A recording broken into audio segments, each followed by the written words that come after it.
All right. Shalom, shalom, shalom, y'all. It is Michael Israel. You are watching Spiritual Combat, and we are coming at you live from Straightway, Nashville.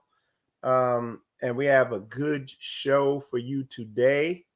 Um, as you can tell, if you look at the title of the show is Media Hijacking Your Attention.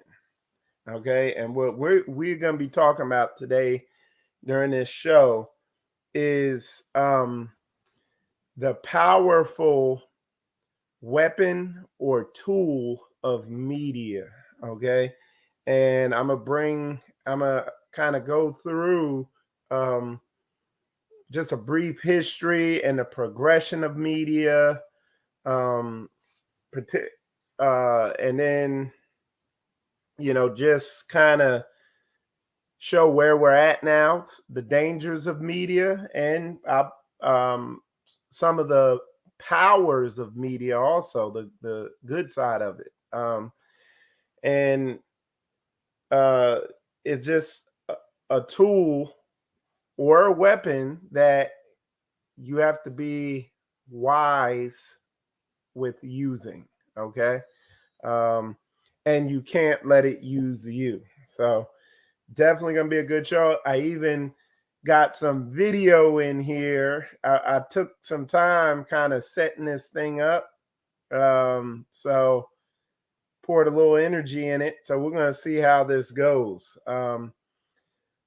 Before I get rolling, y'all let me know how the audio is, whether in the video, how I'm coming across. And then we're gonna get things rolling. Okay.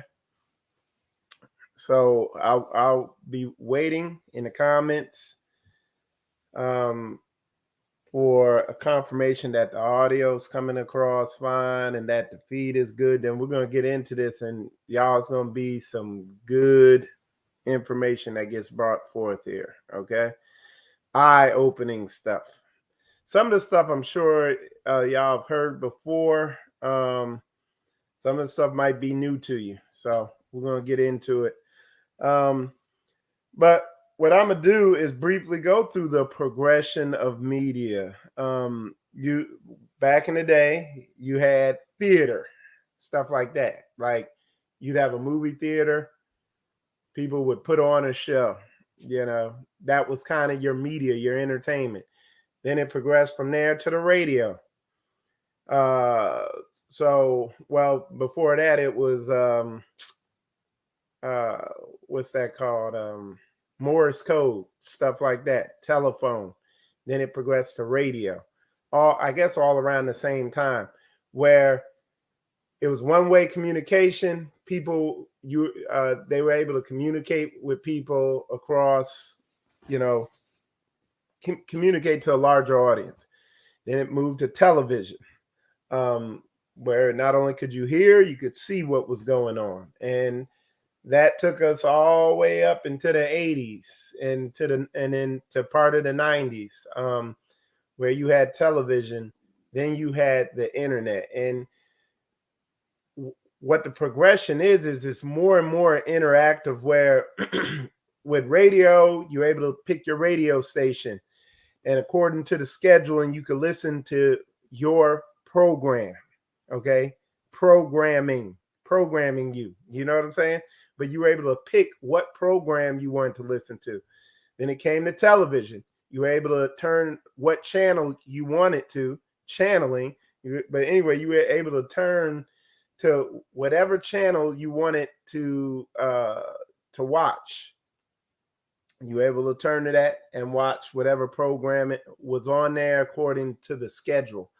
And then as time progressed, there were more and more channels, to where even today there's like hundreds of channels about all types of things you might want to watch. But again, it's on a schedule, so you were limited to the time you wanted to watch it. Then they came out with DVRs. You could record it and watch whatever show you wanted to watch, um, produced by a select group of people. Then we came into the internet, where you're able to interact and look up content from anybody who wants to put anything out. And then we progress more into the video aspect of the internet, to where you had YouTube, where anybody could put out videos on whatever they wanted. Then we moved into the social media age, where you can interact with anybody with video, with anything you want, and then where we're at now is with live. You can interact with live video, like on WhatsApp and everything. So it's literally complete. I guess the word would be ubiquitous. I think that's the proper word. Interaction with people online. You know what I'm saying? And where we're at now, and this is what a lot of what I'm gonna be talking about today is, where we're at now is there's algorithms now. So the whole next level that we're in right now is, now there's algorithms, and you don't even have to go and select what you want to watch. The media actually knows what you want to watch, and it feeds it to you.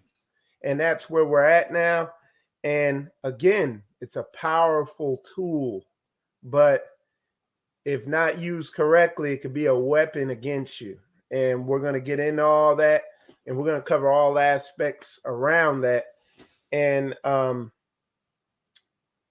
one of the main areas I'm going to be focusing on is how to protect your yourself and your children from this tool that can become a weapon, and it could either hinder you or move you forward.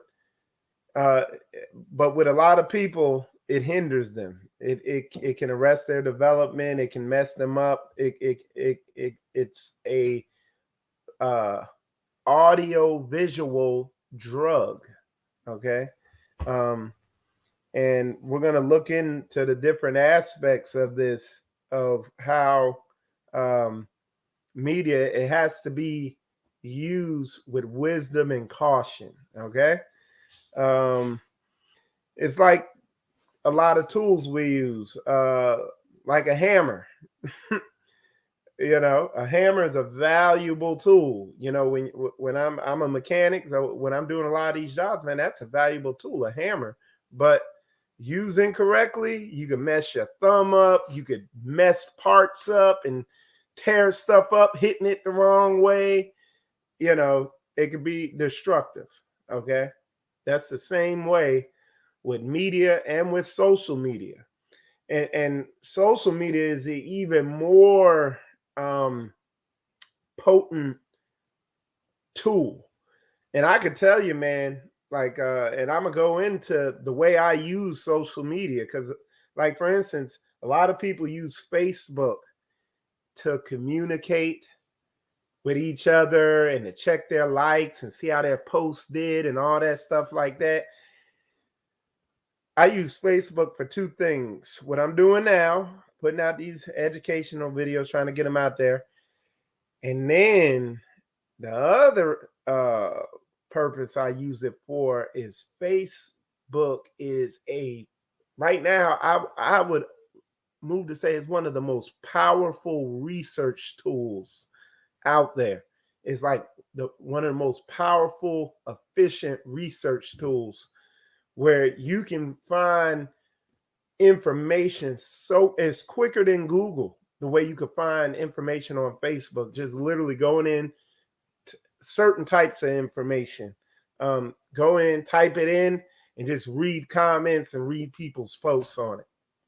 I mean, it's amazing how powerful it is and how efficient.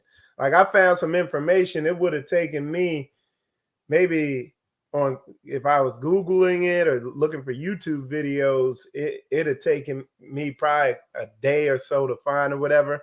Man, I found this information literally in like 3 minutes.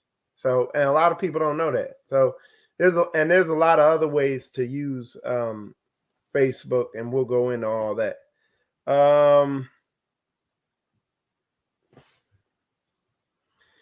But it can also be very addictive. They have people called attention engineers that work for these companies who sit there, and their whole education in school and their whole career is based on how to hook you in with your attention.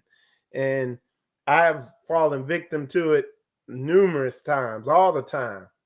Even today, I think everybody, if you're online, you have fallen victim to these um, attention engineers, these attention magicians, to their tricks of hooking you in and locking you in to the media, because now the media gets you now. You used to turn the TV on, now the media turns you on with notifications and things like that. I think one of the videos in here is going to talk about how people are they check their phones on average 150 times a day. They'll pick it up and check it, pick it up, check it, checking notifications and stuff like that. Unless you know how to use the media as a tool, because the media used as a tool is powerful. Some of the things that this media is able to do is, man, social media has taken down governments. Do y'all realize that? It has pulled governments down. So it's a very powerful tool, and we're going to go into all the different aspects of that. We're going to talk about children with media, and it's like the conundrum with that, and how letting a child onto media is the equivalent of, oh yeah, but they're just doing children's stuff on it. That's like taking your child to Disney World and just dropping them off and be like, okay, I'll be back later to pick you up. Well, it's Disney World, it's for children. So would you drop your child off at Disney World and just, they're 8 years old or 11 years old, you drop them off, okay, I'll come back and pick you up at the end of the day.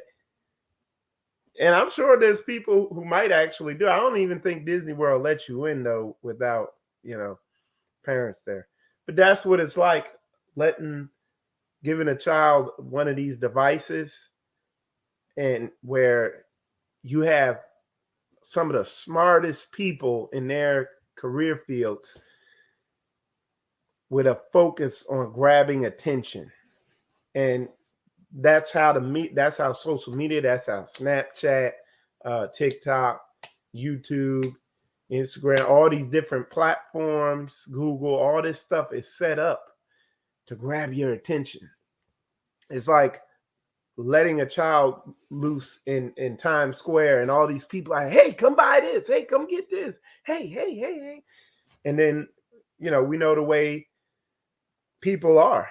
And let's not even talk about young people with minds that haven't even been molded yet, but I'm talking about, I see grown adults hooked on social media. And when I say hooked on it, I'm talking about looking at crap all day, just locked in a boot loop, like endlessly scrolling, just scroll. I've got caught up in that. I've done it. And I'm like, what just happened? Where'd that hour go? What the hell was I looking at? I just sitting there getting dumber for like a half hour, So we're going to go into all that. What I'm going to do, we're going to start the first video. And this first video is, this is coming from the horse's mouth, y'all. Okay? This is coming from the horse's mouth, from the creators of this technology. So this ought to tell you something. So check this out. In Silicon Valley, devices are an essential part of daily life. But many of the tech titans creating these products choose to power down when they leave the office, following industry giants like Bill Gates and Steve Jobs, who restricted their own kids' access to technology at home. Pierre Laurent has worked for companies including Microsoft and Intel. The phones are typically set on a table at the entrance. That's where they live most of the time. He says the tech industry designs products to hook users. Do you think the average parent is aware of that danger? No, I don't think the parents are aware of that. They don't see the consequences because nobody's told them. There's no warning on the product. Pierre and his wife Monica became concerned that their 3 children would miss out on real-life experiences while on their devices, so they decided to limit their screen time. Researchers are still learning more about how technology affects kids, but some early studies of heavy tech users show potential links to a rise in teen suicide rates, addiction, anxiety, and loss of social skills. Do they ever come to you and say, I really just want a tablet, I want a cell phone, I want... Oh, absolutely. There were some pressure, especially the last one. She didn't want to miss out or something. And then, we said, no, it's not the right time. None of the 3 children played video games or watched TV, and they didn't get cell phones until they were teenagers. Their 13-year-old daughter Maya spends her free time knitting and playing in the backyard. Do you ever miss technology? Not really, no. The only thing I might miss technology for is listening to music or not. All right.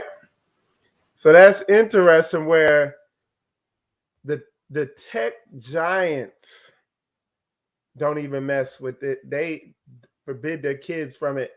And check this out. Let me show y'all. This is going to really trip y'all out. All right. To you today for the first time, and we call it the iPad. Steve Jobs in 2010 was on the stage at the Apple event releasing the iPad, and he described it as a wonderful device that brought you educational tools. It allowed you to surf the web, it allowed you to watch videos, it allowed you to interact with other people.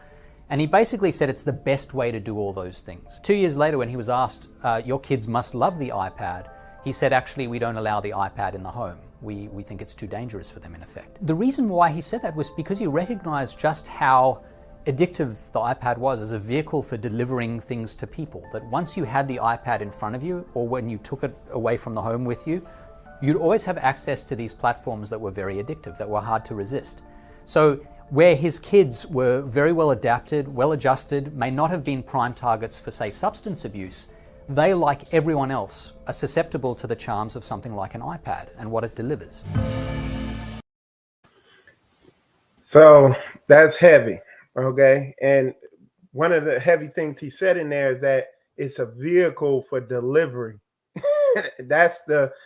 It's literally like, would you let a drug dealer in your house? Would you let a pedophile in your house and let them be around your children? Would you let any of these creepy people, any of these crazy people out here around? But literally, that's what that is a gateway to.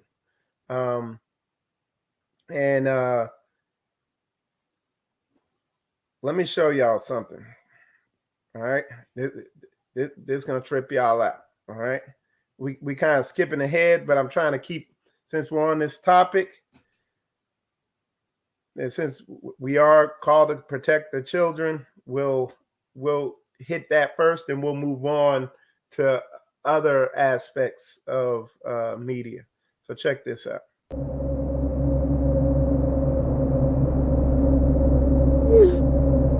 I never thought I would be chasing child predators. It was 2 years ago when our team intercepted conversations between a 12-year-old girl and a 40-year-old pedophile. He wasn't just talking to her, he was abusing her, coercing her, collecting images and videos, and no one in her life, her parents, sixth grade teacher, or friends, knew what was happening. I have a sixth grader of my own. I have 3 kids, actually, but you don't have to be a parent to be devastated by this. I work for a tech company that uses artificial intelligence to detect issues like grooming and sexual predation, and this is something we see constantly. These abuses are occurring quietly and mostly go unreported, and we want parents to know exactly what we know about what happens online. So we made a plan. A man has been arrested for allegedly raping a 15-year-old that he met over Snapchat. Instagram has become the #1 social TikTok media is site. at the top of the free download We've also chart. seen firsthand the predatory symbiotic relationship that exists between Instagram and Snapchat. We would create a fictitious 15-year-old girl, complete with a believable social media identity, put her online, and document how long it would take for a predator to approach her. But creating a person out of thin air is complicated. We needed photos, but we knew we couldn't use an actual teenager. It would have to be someone on our team. I'm 37, but our graphic designers assured me that with the wonders of photo manipulation, they could magically make me look over 2 decades younger. We bought clothes and accessories, studied body language and facial expressions.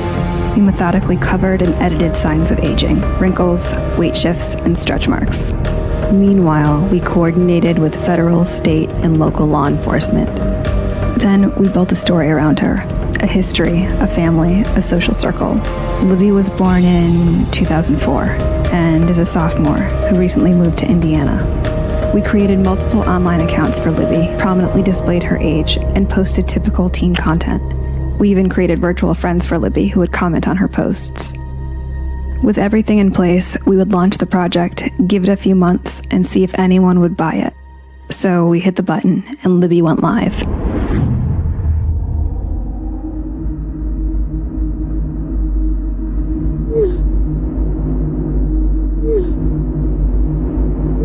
Within the first hour of posting on Libby's accounts, 7 adult men contacted her. By the end of 9 days, that number was 92. The conversations ranged in severity from making sexual comments to sharing and requesting explicit photos and videos to manipulation and threats. The onslaught was so massive, it took 5 of us playing Libby full-time to keep up. We decided to move off-site where we So it's crazy, and that's part of that video. I'm gonna play the part 2 to it because it gets even crazier. But that's one of the big things.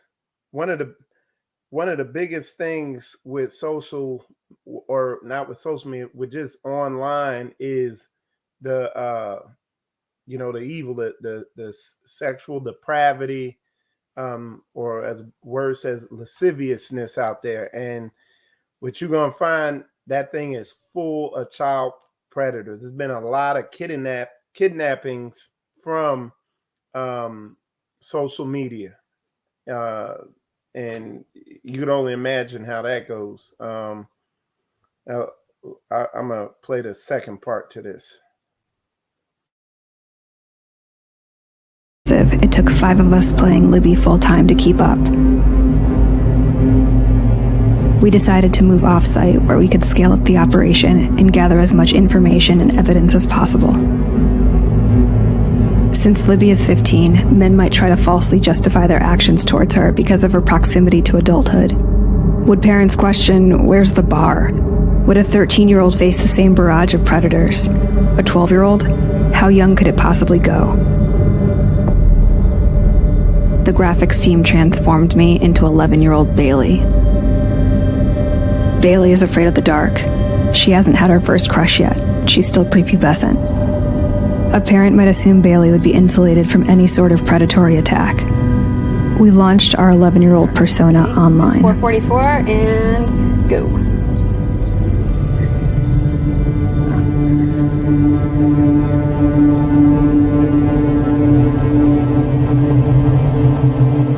One like from a guy whose profile photo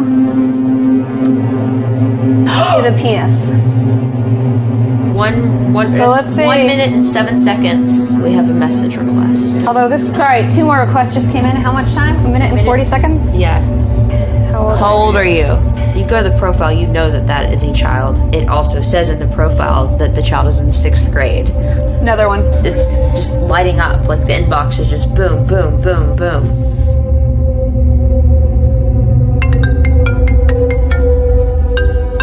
An incoming video call in less than 5 minutes.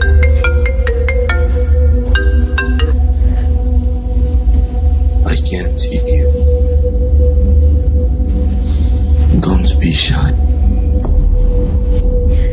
they all say don't be shy. Few parents know just how dangerous these platforms are for so many kids, so we brought some on site so they could see for themselves. 11-year-old Bailey's persona was approached with an even more disturbing level of manipulation and requests.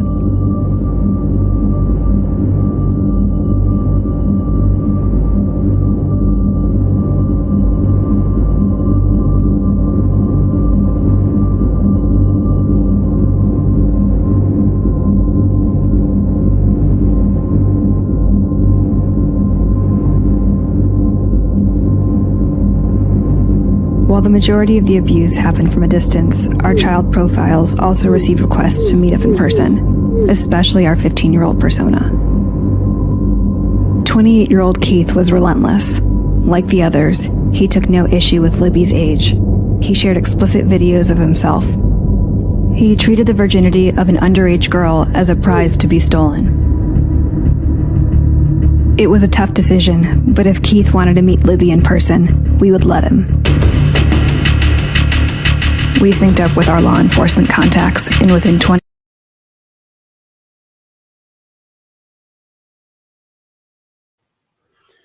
So that's a quick. I thought that was powerful how that profile wasn't even up for 25 seconds, and all them, kooks, freaks, and weirdos were coming at her. It just shows, I thought that video was a good video to show just literally how dangerous it is out there on social media, the type of people out there, and why, again, it can be a weapon, or it can be a tool, an asset. But with children,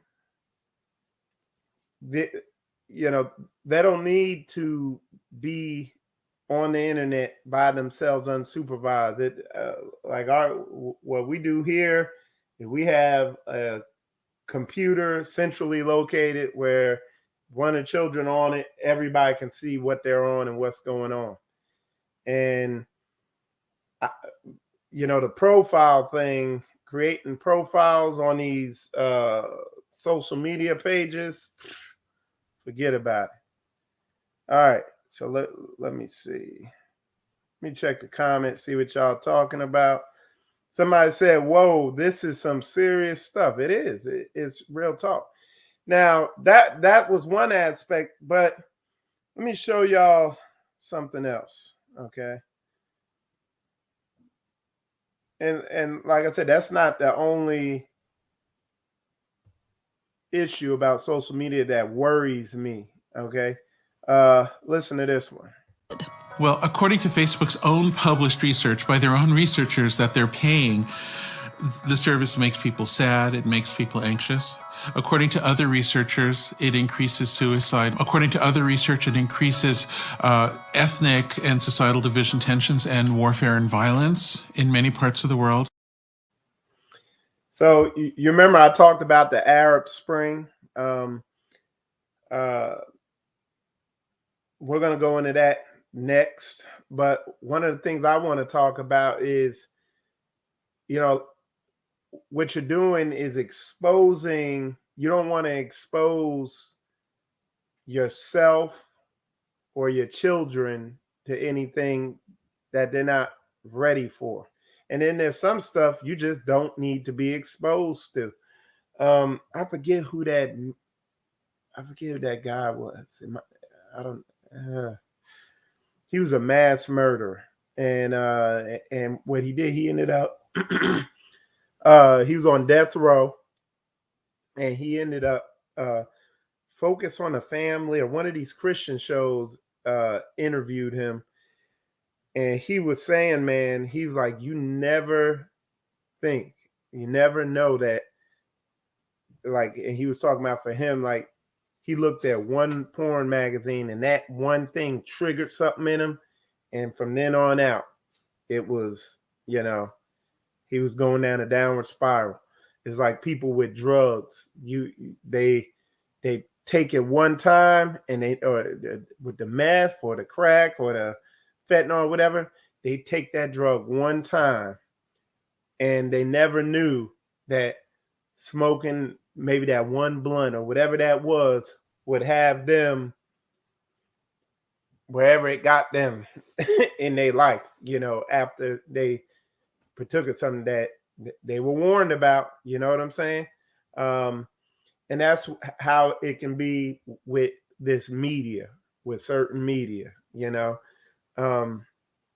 there's brothers here in the Straightway Nashville Assembly who just deleted it off their phones because they could see, they deleted the Instagram, the Facebook, and all that, just because it hooks you in so much. Check this out if you think I'm lying. Probably interferes with productivity in weird ways. God only knows what it's doing to our children's brains. If the thought process that went into building these applications, Facebook being the first of them to really understand it, that thought process was all about how do we consume as much of your time and conscious attention as possible. And that means that we need to sort of give you a little dopamine hit every once in a while because someone liked or commented on a photo or a post or whatever. And that's going to get you to contribute more content, and that's going to get you, more likes and comments. I mean, it's a social validation feedback loop that it's like it's exactly the kind of thing that a hacker like myself would come up with, because you're exploiting a vulnerability in human psychology. And I think that the inventors, creators, and it's me, it's Mark, it's the Kevin Systrom at Instagram, it's all of these people, understood this consciously, and we did it anyway. So see, these people, man, they, like I said, that's why I said they're wizards. They're working sorcery on people, locking them in, putting them under spells, locked in on that thing and everything like that. And it's up to us. We have to, like the word says, we have to stay watchful. We have to stay vigilant, because our adversary, the devil, is running around seeking who he may devour. So you have to stay vigilant. I'm not saying, no social media, no internet, no nothing, down with the internet. No, it's a tool. You have to use it. And like I said, it's a tool, but you got to use the tool, and you can't let the tool use you. Now, yeah, I get on there, I watch basketball videos and watch certain things, but I use it. I'm vigilant, and I have enough self-discipline to say, okay, enough. I got to get back on task, because the social media will use you. And there are people around me that I deal with that it's obvious, and being, where I'm at now, I can see people that are getting used by social media, and there's a certain way about them. What it does, it actually, with social media, when stuff's competing for your attention, you're literally training your mind to be distracted, or training your mind to be distractible, and you'll have a hard time concentrating. Your mind, like when you're used to zoning out, because that's what it does. You ever see people looking at it, be like, you zoned out. Your mind's on autopilot. You're not vigilant. And people who are not vigilant have a certain kind of way about them, like that you could just see they're not there. They're not. They're not paying attention to what's going on around them. Even when they're not on the phone, they have a narrow ability to be able to know what's going on around them, basically. That's the best way I could put it. And it's like, I got a bunch of terms concerning that. I call it being locked in. When you locked in, you're aware of what's going on around you, what's going on in you, and you're just perceiving things going on around you. Your senses are being used and stuff like that. man, people who are on that stuff a whole lot and just they like the feeling of being on autopilot, not having to think, not having to be engaged, and they're comfortable with that, and they have a certain way. And it's like, you know, you're talking to them about something. The what? Like you say, hey, go put that over there. Oh, put what? Over where? They're just not there. And that is literally what this is doing when you're on social media all the time. And when you're on it in a way where you're putting yourself on autopilot. Like I said, I'm on it doing a lot of research and figuring stuff out. I've been on YouTube. Yesterday, I was on YouTube for maybe a couple hours, and a couple hours this morning putting these videos together, searching for them. But sometimes people go on them, and I'm guilty of it too. You go on it and just watch basketball videos, scroll through, watch another one, watch a drag racing video, watch this, boom. And the algorithm in there is watching you. And it knows exactly what to send to keep you going. Just like this guy said, they're hijacking your mind. That's why I titled the video the way I did, is media hijacking your mind. So now it's controlling you and you're not controlling it. The tool is using you, you're not using the tool. So we have to be aware of this, okay? We have to be vigilant because our adversary, the devil, is walking around looking for a way to devour you. So it pays to just know and be aware of that. And I'm going to get into how to use the tool and not let the tool use you, okay? And I've talked about it before.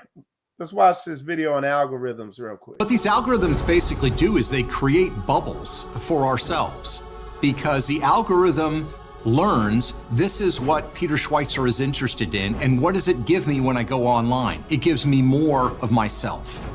I mean, it's narrowing your vision. It's funneling my vision. It's leading me to a view of the world.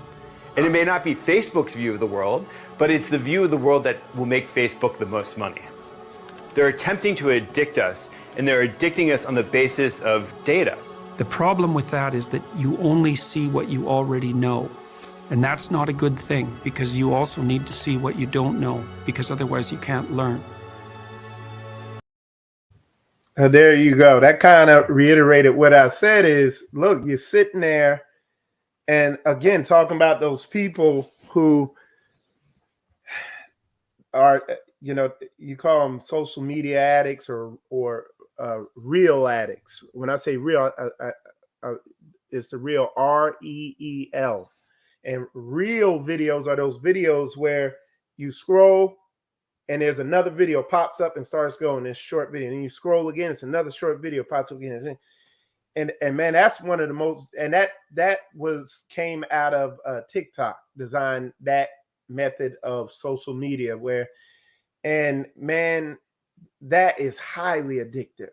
Like you been went through like 20 of them videos and you're like, what happened to time? I see people, man, people who are already accustomed to not being vigilant are victims for this stuff. And just like he said in that video, and what they were basically saying is you're not learning that. It literally makes you stupider because you're just narrowing your view just so they could keep you on there watching their content. They don't care what it does to your brain. Y'all put a 100 up in there if y'all understand what I'm saying and this makes sense. All right. Y'all put a 100 up in there. So, and what we're going to do is I'm going to talk about the solution because I don't want to just have y'all like, oh man, Michael just said don't look at social media. Now, like I said, one of the powerful ways, I'll talk about some of the ways I use these different platforms. Some of them I really haven't totally figured out yet. The way I use TikTok is when I first got on TikTok and I was establishing my account, I had to consciously weather a barrage of women dressed provocatively, for lack of a better word. You know what I'm saying? I'd be trying to look for videos and go through it, and they're throwing all types of worldly wickedness at me. You know, scantily dressed women, sports stuff, you name it, car stuff, whatever. What I did is I started complaining about each video, like, don't want to see it. Inappropriate content. Every time one of those videos would come up, I would click the thing, inappropriate content.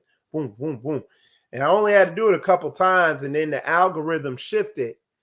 And what I eventually was able to shift the whole algorithm over to was motivational, inspirational videos. So it's just videos of people saying encouraging things about business and stuff like that, and educational stuff about business and things like that. So now when I go on my TikTok algorithm, I'm scrolling, it's only about positive stuff that I need to learn about and gain more knowledge on. The way I use Facebook, I go on it and I do searches. I go on there and I found searching about medical stuff. You found a lot of good information about health and medical stuff, just typing it in there, going to people's groups, pages, and the most powerful one is their posts, because a post will be right on target with what you're looking for. So that's one of the ways, I use Facebook. YouTube, it's obvious, you know, we use YouTube over here, Straightway Nashville. Man, we be out here working on cars, on access control. Look, we didn't know how to do fiber optic. We learned on YouTube, you know, we everything, man. We just, hey, YouTube it. There's a video. Like, we get stuck on a car on how to pull a part off, YouTube. And I mean, y'all basically know how to use YouTube. But even YouTube they're coming with those algorithm videos. So, you know, what you got to do, man, like that. I'll tell you a rough one I had on YouTube, a rough fight I had. I love drag racing. So I watched a couple drag race videos. Man, they put more drag racing videos on there, and showing all these cars and all that stuff, and the different, like, pro mod class and all that stuff. And man, I had to just bite the bullet. I was like, man, you know what? I love this, and I just had to say, hate, unsubscribe, don't like, don't send, inappropriate, stop sending these videos, boom, boom, boom, boom. And then it shifted my algorithm and I'm shifting it to stuff that I need to be learning about, spiritual stuff like that. So that's, you know, YouTube is pretty straightforward. But I'll tell you, man, with Facebook is that beast. You know what I'm saying? That's, you gotta face, because no matter what's working, like when the TikTok style of media popped on the scene and was taking the scene by storm, Facebook integrated that into their thing where they got videos like that, you know. Instagram, the way I'm using Instagram is I'm beginning to just kind of post certain things I'm doing. I'm gonna be using it for the business I'm gonna form a business page on there to get the word out about what we do, stuff like that. But yeah, the main way I use Instagram, just post what I'm doing, post about spiritual combat, Straightway Nashville, all that stuff. I really haven't found a way to really use that for learning. I think with TikTok, I'll be able to find a way to use that for learning a lot too also, but I really haven't messed with it to that level. But what you got to do is program these algorithms, and an algorithm is basically an AI program, or artificial intelligence program that watches you. It watches how you interact with that platform. And if you provide information and you start searching and subscribing to certain things, it's going to give you more of that stuff. But initially, what it's going to send you is stuff that the general population is liking. And it'll hook you too if you're not vigilant. Like they'll show a fight video or a cop chase video or some woman or whatever, and that stuff will grab your attention. But you gotta be vigilant. That's why these people who aren't vigilant, what they need to do is just get off social media altogether. You know what I'm saying? And just put it up. I know Koya, you look at, what do you look at? A lot of crocheting videos, and what type of stuff do you study on? I really don't be on there. I post about the yarn that I dye, but I really so Koya says she I prefer to read my books on the different types of So Koya is saying she prefers to, when she's studying about crocheting, she prefers to study books, read books about it. But I know, like the sisters here, they find a lot of recipes online on social media and stuff like Pinterest. that. On Pinterest. Not on Facebook, not really on Instagram either, but Pinterest. Yeah, so just really using it as a tool. I know Madison watches videos on YouTube on washing her hair and caring for natural hair tutorials and stuff. And they watch videos on crocheting, YouTube videos on crocheting.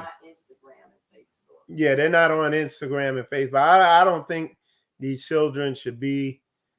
I don't see the point, on Instagram and Facebook and all that. Just like what you saw in that video. And see, this is the other thing. Okay, now this is the very addictive part, is the self-esteem part, because you heard in a lot of these videos I played here where people were getting depressed, suicidal, anxiety, because just because of a like, you know what I'm saying, and all that stuff like that. And I'm gonna tell you the cure for that. Okay, the cure for that type of social media addiction, where you're scrolling, where you're posting, you see, you're obsessed with how many people like it, and you're looking at other people's posts, and you just sucked into it. And it's literally it all went because I was there.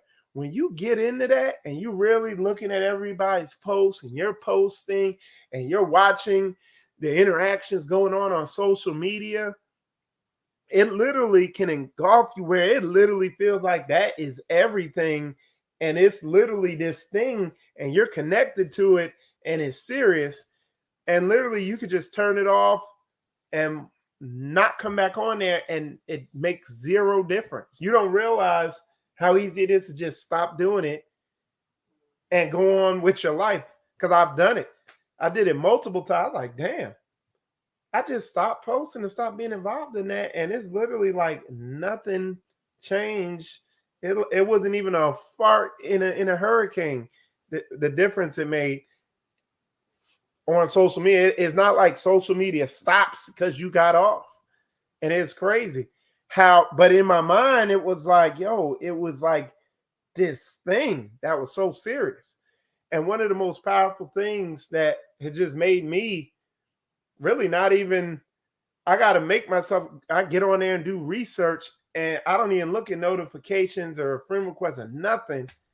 And it's because literally I got a life. Like I got a business I'm trying to run. I got a community. I got brothers and sisters I'm interacting with, cars I got to fix, all this real stuff going on, moving We trying to get on land. All this stuff, real life stuff we doing. I really don't have time to be looking at other people posts and what they got going on in their life, because I really don't even got time to get on there and look at stuff like that with what's really going on. Because like I get on there, listen to Bible lessons from Pastor Dow, Elder Rufus, Elder Mitchell, Pastor Corey, all those, and listen to their teachings. And pretty much after that, and when I'm listening to that, anytime I get in the car and I'm doing work on a car or doing some type of task, I'm listening to a message.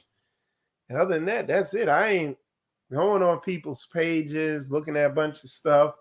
Every now and then I'll get on there and like some videos if they doing something that's on point. But really, it's creating a life outside that for yourself. Same thing with the children. You heard it in that video.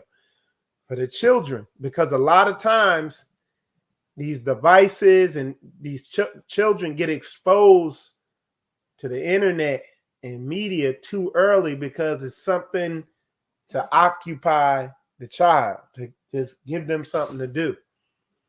Well, we have to give them fruitful things to do, like Madison and Samantha and Ari and the other children here. They do a lot of crocheting. They have one task I gave them was to cook a dessert. So they had to go online. They went online, looked up recipes. You know me, it had to be grain free. So they had to really do their research. And like Madison came up with, she did grain free carrot cake. Sammy did grain free brownies. And Ari did grain free cookies. I think they were grain free. But they all, and that takes time. They crocheting, they be at it. That's time consuming, and they enjoy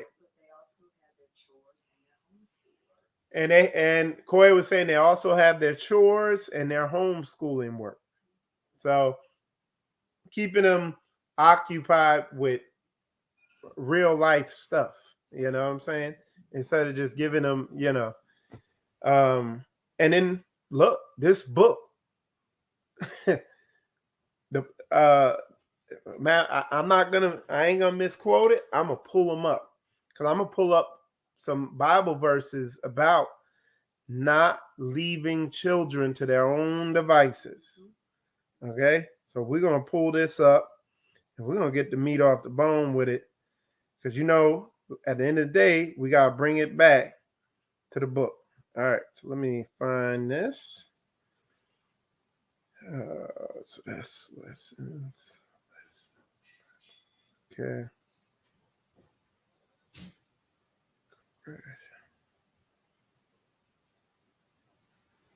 And if any of y'all know those scriptures, post them in there, where it talks about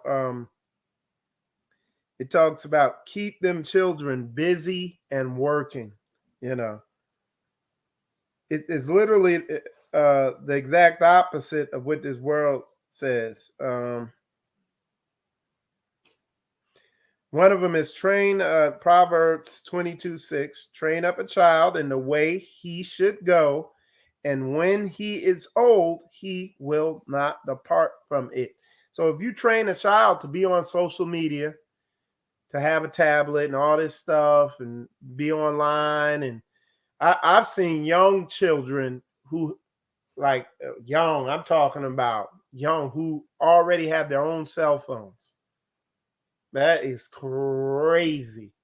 Okay.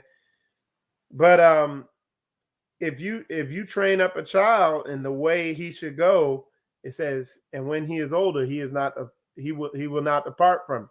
So if you train them to be on social media and online all the time, when they are older, guess what? They won't depart from that. But if you train them up in this word, you train them to sew, you train them to cook, to clean, to work on stuff, to be mechanics, whatever. When they're older, they won't depart. Now, and of course, this is spiritual too. This comes in the spiritual aspect also. All right. Let's see. Yeah, correct. Nice. Hold on, what else? Yeah, I don't think I have it.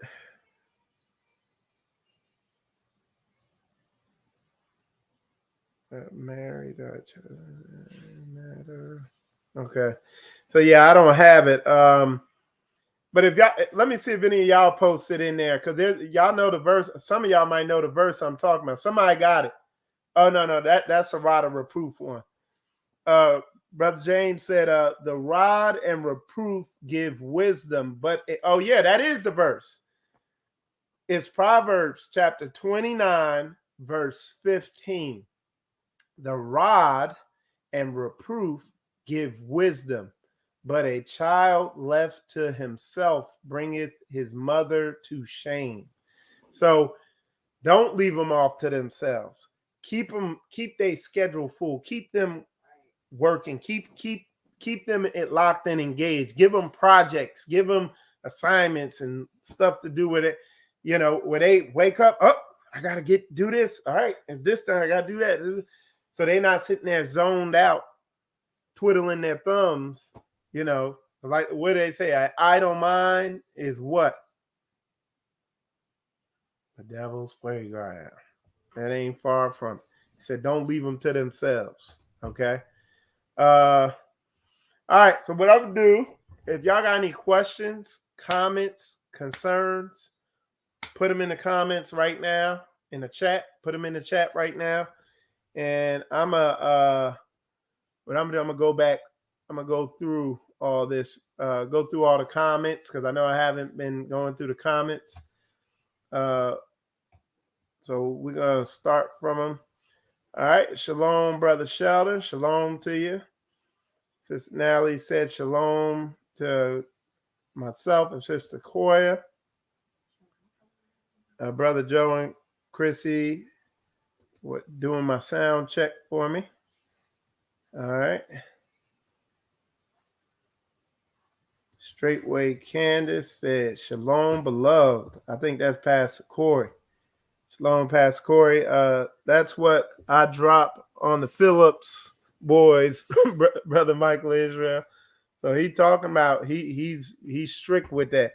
Shalom, Brother Mike. Bless you and your household. Shalom to you. Shalom, Brother Daniel. Good to see you in there. Shalom, Brother Daniel. Straightway Indy. Whoa, this is some serious stuff. It is, man. It's real talk. Like people, I know I'm pretty uptight about social media and everything like that, and exposing people's exposure to the internet and what it does, because you got to literally consciously be aware when you messing with this stuff, where it will just, it's programming, man, and you got to control what you're programming yourself with. You're gonna get programmed regardless. You're always getting programmed. As long as your eyes are open and your ears are picking up, stuff is programming you. You have to choose what you program. That's why one of the things I'm adamant about, one of the things that is just a blessing about Straightway is it's a controlled, righteous environment. There's a standard, Yah's word, and that standard is enforced in Straightway of your environment. And that environment consists of who's around you and how y'all operate. And it's imperative, because that is gonna program the people that us as men, we are called to protect and provide for. You know what I'm saying? So it's imperative that we control what's programming us. You know what I'm saying? And what's programming us needs to be the Most High Yah in His way. All right. Shalom to you. Brother Rodney, shalom. He said, we must protect our children from this wicked society and government we call home. All right. That good statement. He's literally right in line with what we're talking about up here. And Brother Rodney, he's one of the members of Straightway Nashville up here. All right. To think that level of perversion exists. So he's talking about the video that I had put up. Yeah. And it's it's a blessing. We are here. We're in Straightway. We're in a righteous environment that we are willing to give our lives to protect. You know what I'm saying? And but let's not get it twisted, man. This world is wicked. It is wicked out there, and it's deceptively wicked because they try to put nice colors and a good look to it, but don't get it twisted. This world is wicked, and no quicker way to see it than just look online. All right. Parent Fraternity said, I pray for all of the children in the world. Instead of making things better, they have been making things worse. The sad part is that they know it and are doing it intentionally because they serve mammon. That's why. And the thing is, yeah, they're making all these devices. Mark Zuckerberg and all that got that guy that you heard on there where he was like, because we're like hackers, where he was talking about that. He used to work for Facebook, and his conscience, he just couldn't continue doing what they were doing because he found out the direction they were going, and he was like, yo, I can't do this. He's like, this is too evil, which y'all are getting ready to get into. And you beginning to see the early manifestations of what they're getting ready to get into with how powerful these algorithms are. I watch brothers in the faith, in Straightway. I watch brothers around me that they are slaves to social media. It just got them. They gone. Like they are they media zombies. Like it's powerful. And I put it out there. I was like, yo, some of y'all just need to delete that junk and seek the Father and get deliverance. Because it's literally like you can see it. You can see it when you talk to them. They brain fried. All right. Let's see. It says, I pray for, they're intentionally doing this stuff. Parent Fraternity also said, it's almost like this stuff does more harm than good. It does. But this is, look, now don't get it twisted. The awakening, a good part of the awakening and us coming into the truth for the vast majority of us came from this. Okay. But again, the word tells us to be vigilant.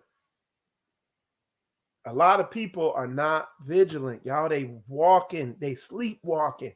And I'm telling you, in the truth, so-called being obedient to Yah, and they walking around sleepwalking.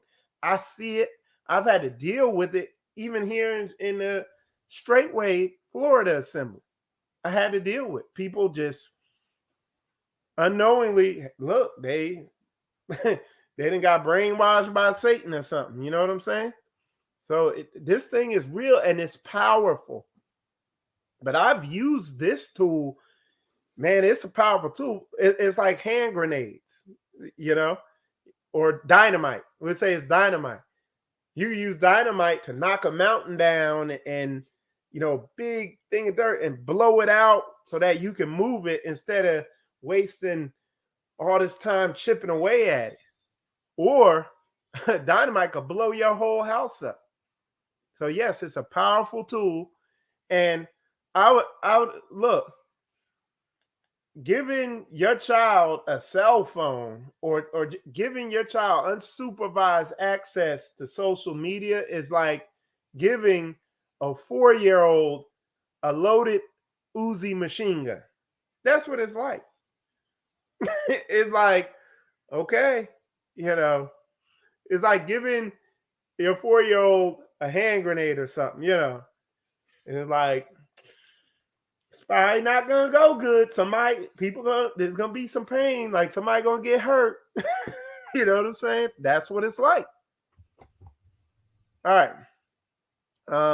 It's almost like, yeah. So that was a good statement there. It said, yes, amen. All right. All right. Brother Joseph said, yeah, I stopped watching YouTube shorts because I saw the shortened videos drastically shortens your attention span. Yeah. Yeah. YouTube shorts is just like TikTok. And yeah. Shalom, Brother Michael. I pray that all is well. Shalom, Brother Paul. And yeah, they're saying folks is turning into zombies. And I can tell you, man, there's people like, because sometimes we work at a college, and some of them people, man, you just look them in their eyes and it's like, yo, nothing's there. What the hell? Like, there's nothing there. All right. Brothers and sisters, I am 100. All right, so let's see what else we got here. Brother James says, same here. I'm cutting grass listening to you. All right. See? That's how you use it. All right. Proverbs 29:15. The rod of reproof give wisdom, but a child left to himself bringeth his mother to shame. So again, like one of the things I talk about is you got to stay engaged. You got to stay locked in. Got to keep these children locked in and engaged and not left to their own, and what I'm going to have to do is just, do videos on things that you could do. We try to do videos on what we do here, how we try to keep the children locked in and engaged. It's going to be a lot easier when we get on land and we're living, we live communally now, but when we get on land, man, we're going to have to try not to keep them too engaged because there's going to be so much to do. All right. Shalom, Brother Foxworth. He said, this was a good one, Brother Mike. Yep. You know what I'm saying? I'll tell you, and Brother George Orwell has come true. He said George Orwell's come through. That's true. Yeah. The word is coming true.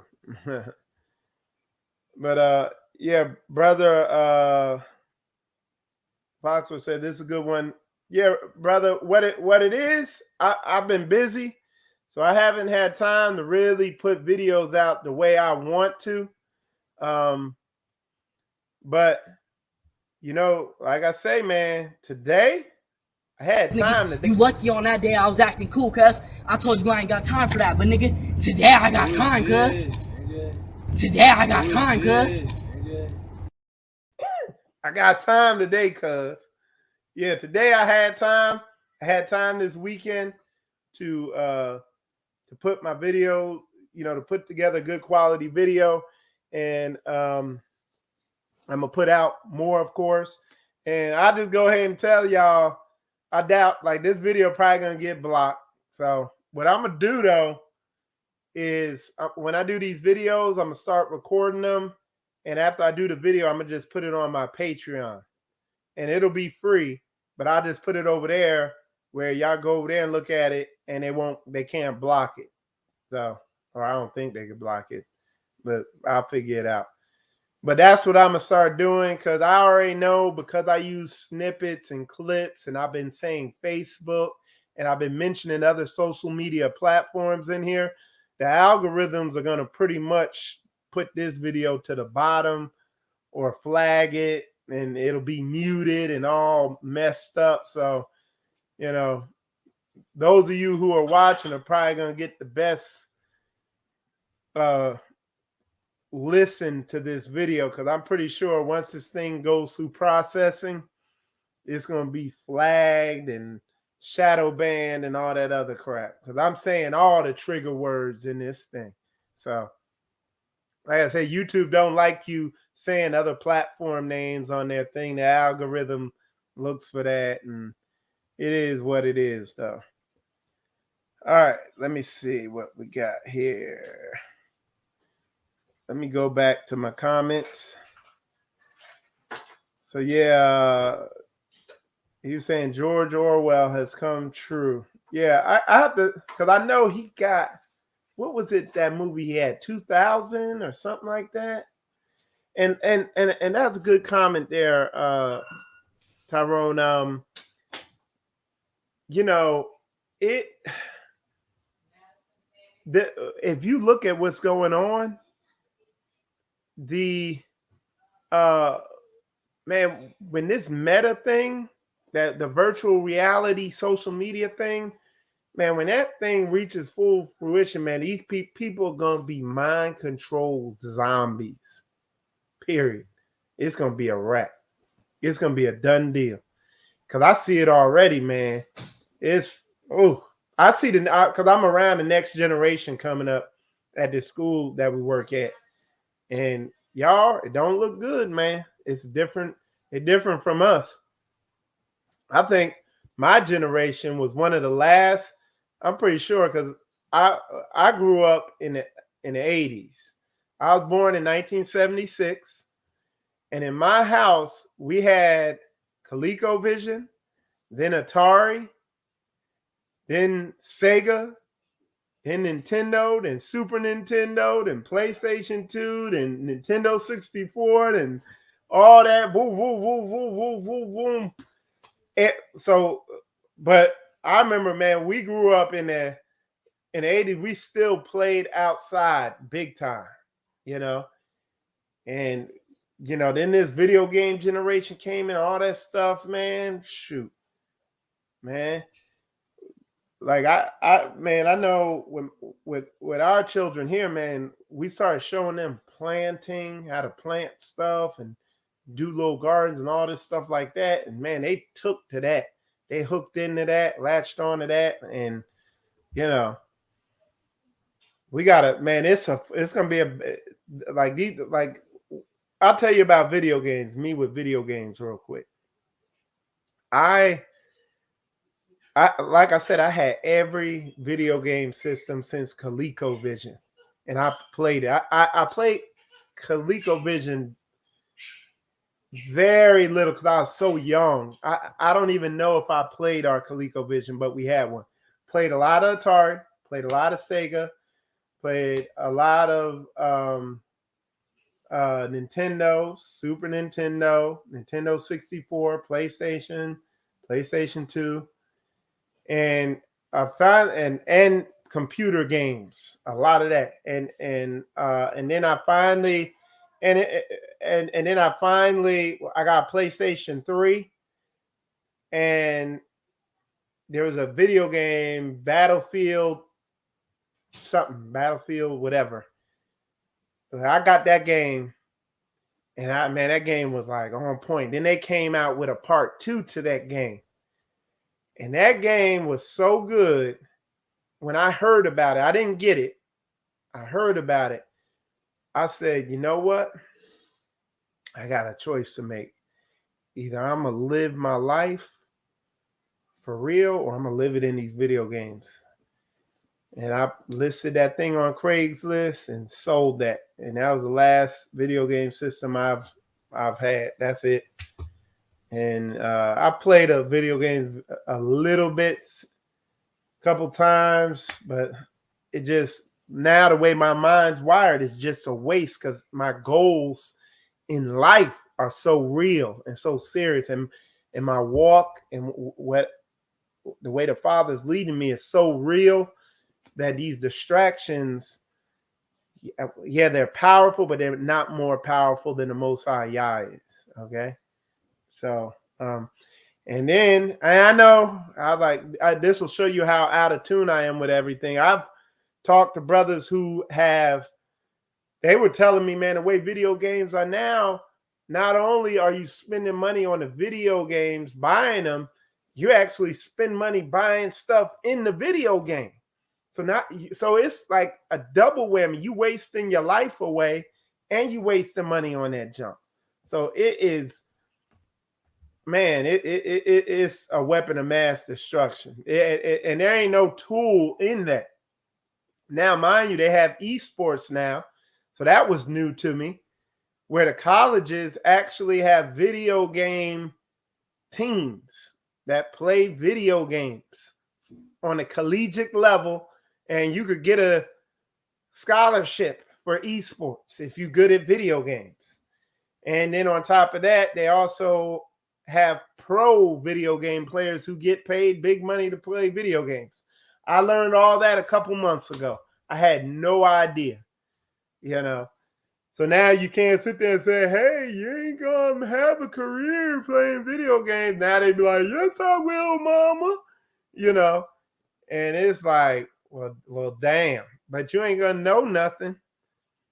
Like, look, a lot of these people, man, if there's a glitch in the electric grid and the electrical power go out, there's gonna be a big die-off in 3 days. So people gonna starve to death because they ain't gonna know nothing.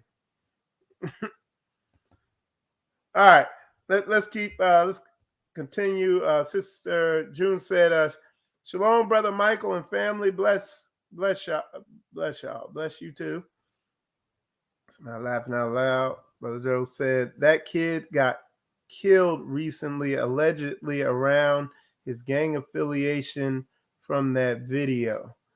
From what video?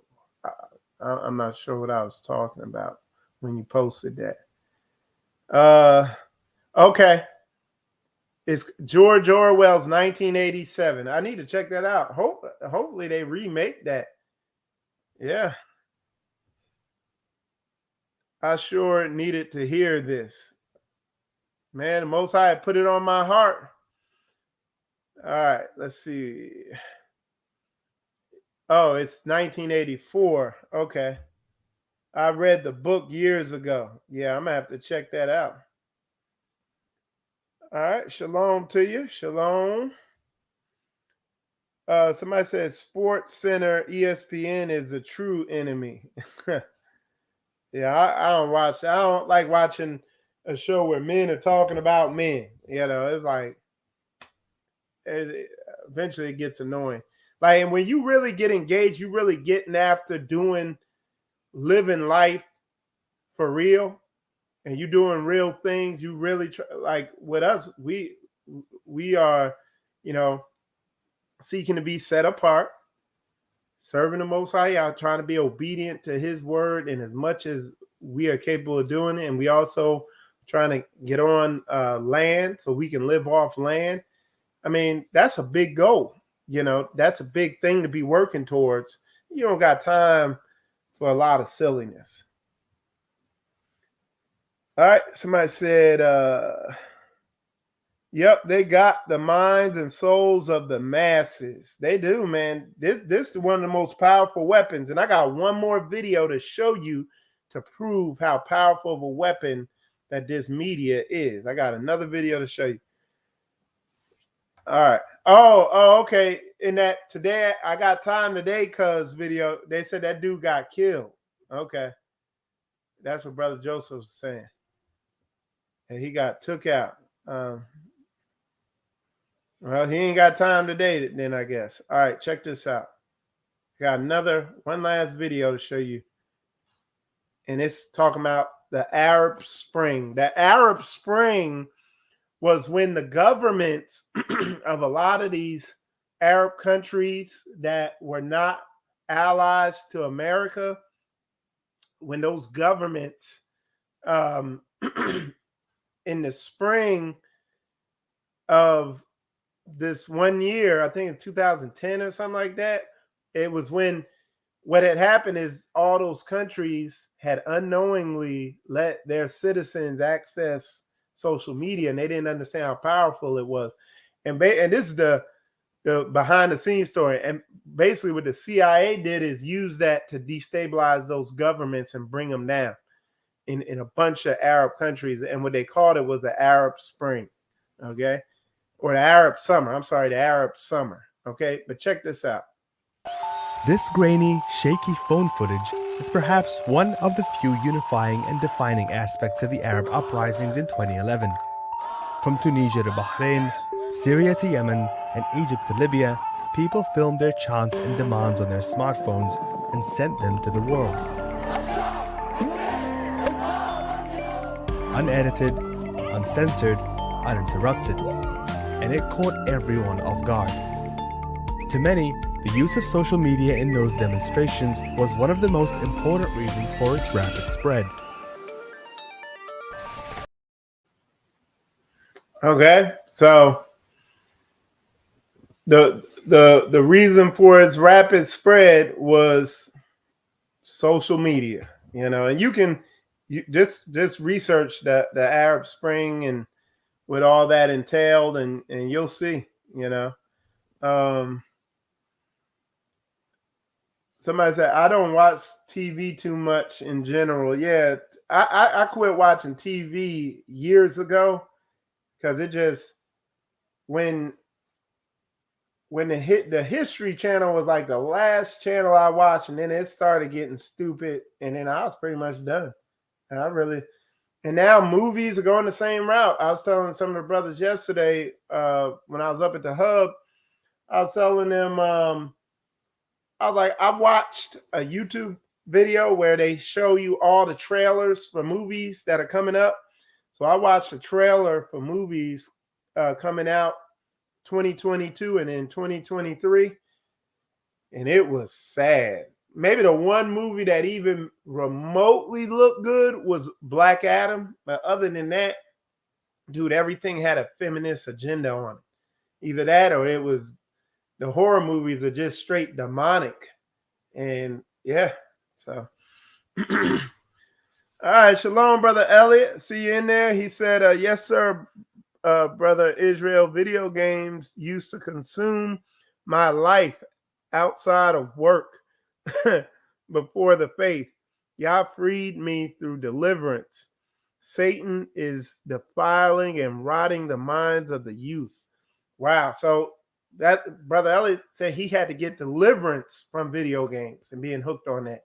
Yeah, that's serious spirit there. I mean, because let's not get twisted, man. Them video games is fun and engaging. Let's not say that they're not fun and engaging and get you locked in. I like the role-playing games and all that. So what you do is live out your fantasy or whatever, your dreams or goals through the video game. So you get a sense of accomplishment and you ain't accomplishing nothing. Whereas what we've been doing, Straightway Florida, now Straightway Nashville, is we living it out. We're living our video game out, for lack of a kind of give an example, So yeah, man. But video games, watching video games and watching sports basically takes the ambition out of men. And it's a way of pacifying men so that they don't do anything and they stay under society's control. It's funny, when COVID hit, you saw what happened. There's also a bunch of uprisings and stuff like that. Because COVID hit, there were no more sports for a while, and you saw a bunch of unrest, political unrest, and all that stuff. It keeps people pacified, man. All right. So yeah, that was brother Mark. He was saying he doesn't watch TV anymore in general. We'll hit that. And then Mark Park also put Black Adam is the only movie that looks interesting, but if I watch movies, it has to be for a purpose. Yeah.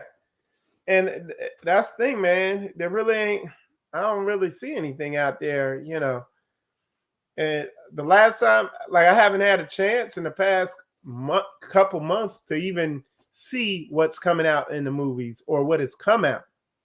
So I need to follow up with that. Bread and Circus. Is that a movie? Bread and Circus. Let me know. I'm gonna wait to see. Is that a movie that's coming out? Bread and Circus? I don't know. But anyway, yeah, y'all. There's real talk about the media. If if the other thing is, if you, and I want to say this too. If you really doing the word, if you really walking the word out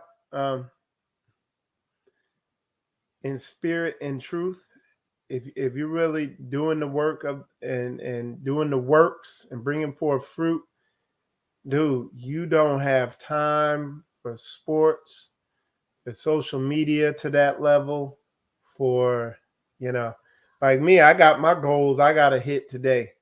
I got to do a marketing brochure, and I got to pull the wheel off of a bus out here and look over some suspension, you know. So I, you know, I really don't have time to be out here shucking and jiving, you know, playing around, playing video games. What? You know, it's like, that's laughable to me. Like, to play a video game, it's like, shoot, I'm waiting for there to be 48-hour days, because 24 just don't be cutting it, you know. I already be having to cut sleep out half the time to do what I need to do, you know.